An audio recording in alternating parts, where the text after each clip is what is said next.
Bab 397. Budak pedang dilatih. Melihat Clara Xiao tiba-tiba membuka matanya, warrior yang pada awalnya senang, dan kemudian otaknya menjadi kosong. Warrior yang memandang Clara Xiao juga memandang warrior yang, dan keduanya saling memandang seperti itu. Tidak tahu berapa lama, Clara Xiao sepertinya tahu situasi saat ini, dan ekspresi kekecewaan muncul di matanya. Kemudian, dua baris cairan bening perlahan meluap dari mata, membasahi pipinya yang putih, seperti mutiara paling murni, sebening kristal. Melihat dua garis air mata itu, warrior yang merasakan sakit di hatinya, tentu saja dia tahu mengapa Clara Xiao menangis. Dalam situasi ini, semua orang akan berpikir bahwa dia mengambil keuntungan dari orang lain. Clara Xiao salah paham, itu normal. Mencondongkan tubuh ke bibir merah Clara Xiao dan mengetuk ringan, warrior yang berbisik, bisakah aku menjelaskannya? Clara Xiao tidak berbicara, tetapi hanya memandang warrior yang seperti itu.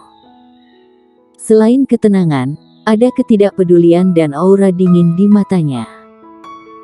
Warrior yang menghela nafas sedikit di dalam hatinya, dan kemudian mulai berbicara sedikit demi sedikit sejak Clara Xiao dalam keadaan koma sampai sekarang. Dia tidak menyembunyikan apapun, karena dia tidak ingin ada keluhan antara dia dan Clara Xiao. Mengikuti narasi warrior yang, akhirnya terlihat gelombang fluktuasi di matanya Clara Xiao.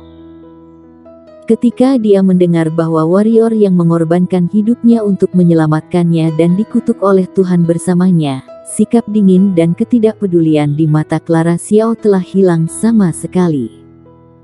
Ya, hanya ada tetesan air mata. Kutukan Tuhan, tidak ada yang mengerti apa artinya itu lebih baik dari dia. Karena keluarga Xiao dia telah dikutuk oleh surga selama beberapa generasi. Semua keturunan Xiao dikutuk oleh surga, dan pada dasarnya tidak ada dari mereka yang akan berakhir dengan baik, termasuk dia dan ayahnya. Ayahnya buta ketika dia lahir, dan tidak ada yang bisa menyembuhkannya.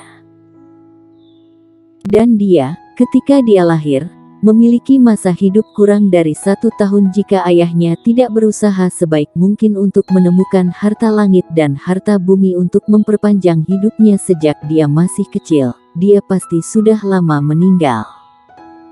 Biarpun dia bisa bertahan hidup, dia beruban saat masih muda.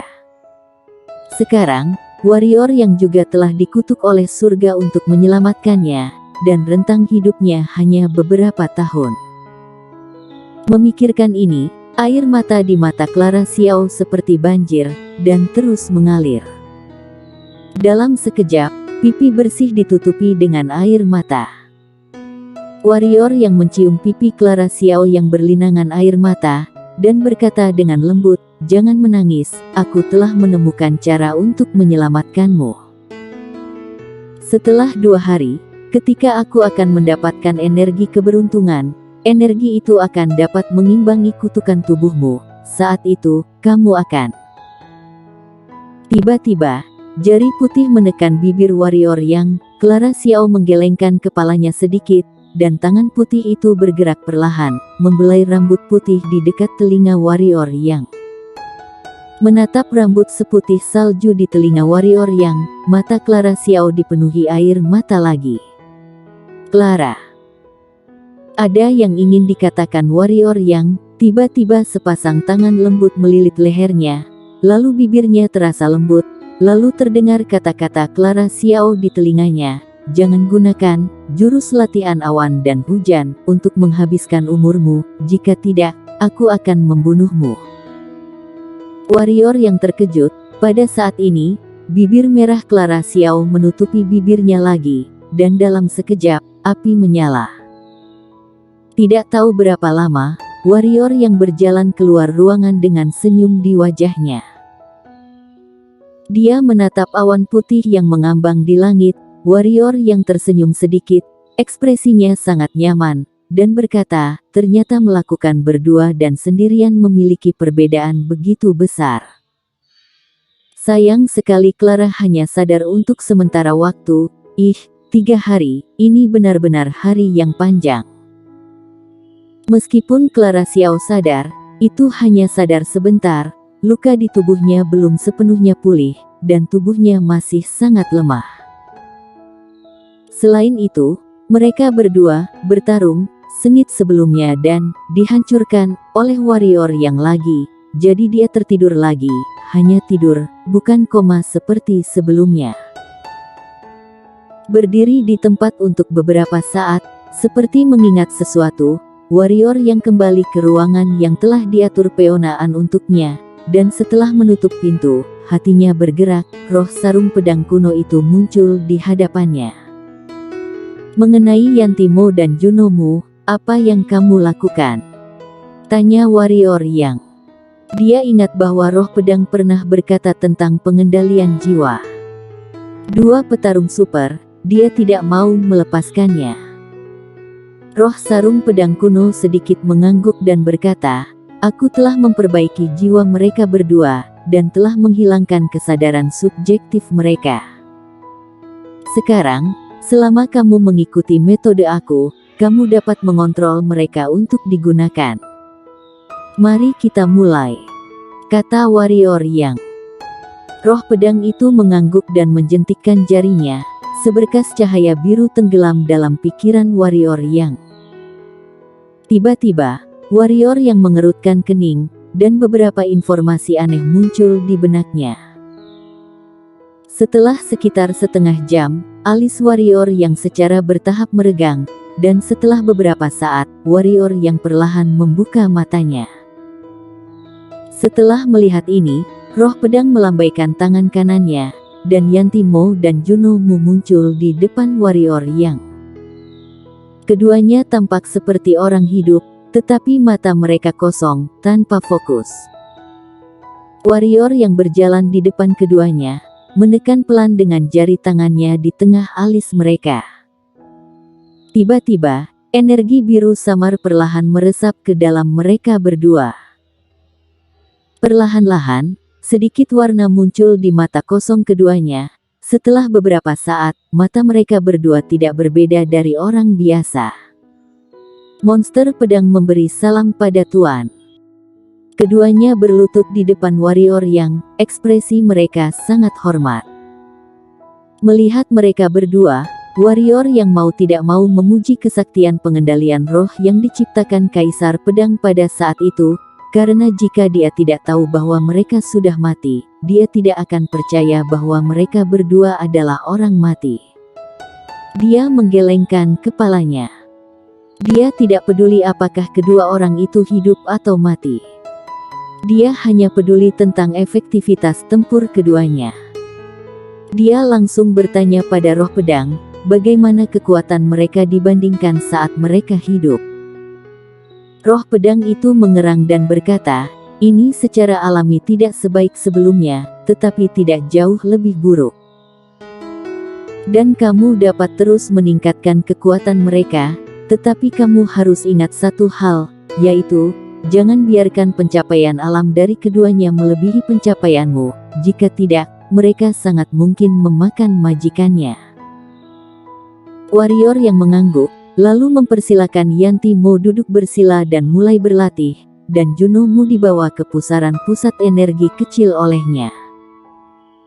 Yanti Mo memang masih alam pemenang tingkat puncak, dulu kekuatannya bisa dibilang sangat bagus, tapi untuk dia sekarang agak lemah. Karena itu, yang terpenting biarkan Yanti Mo naik alam terlebih dahulu. Seorang kultivator pedang alam spiritual, yang juga memahami jiwa pedang tingkat 8, bawahan seperti ini sangat membantunya. Tentu saja, Juno Mu tidak buruk, memiliki banyak keterampilan hitam tingkat tinggi yang tak terhitung jumlahnya. Warrior yang percaya bahwa bahkan master alam spiritual peringkat ketiga atau kelima mungkin tidak dapat melawan Juno Mu ini. Memikirkan Juno Mu, warrior yang teringat satu hal lagi, yaitu baju besi Raja Manusia dan segel Raja Manusia yang diperolehnya setelah membunuh Juno Mu, dan cincin penyimpanan Juno Mu. Dengan gerakan pergelangan tangannya, cincin penyimpanan Juno Mu muncul di tangannya, dan energi mentalnya merasuk ke dalamnya. Saat dia melihat barang-barang di cincin penyimpanan dengan jelas, mata warrior yang langsung berbinar. Di antaranya, batu energi ada lebih dari 200.000. Dan ada lebih dari 20 buah batu energi terbaik. Selain batu energi, juga terdapat berbagai harta langit dan harta bumi, dan jumlah senjata hitam mengagetkan warrior yang hingga terbuka besar mulutnya. Ada 5 jenis senjata hitam dalam senjata langit tingkat bawah, 2 diantaranya adalah pedang, dan 3 lainnya adalah pisau, cambuk, dan tombak. Adapun senjata hitam level bumi, ada lebih dari 500 jenis, dan ada semua jenisnya, dan warrior yang pun terpesona. Warrior yang mengaku pernah melihat dunia, tetapi ketika dia melihat kekayaan Juno Mu, dia tahu bahwa dia juga orang miskin. Apa itu orang kaya sejati?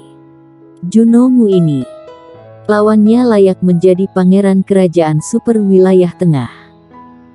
Tentu saja, meskipun benda-benda ini berharga, mereka jauh lebih buruk daripada segel Raja Manusia dan baju besi Raja Manusia. Tidak, itu tidak sebanding sama sekali.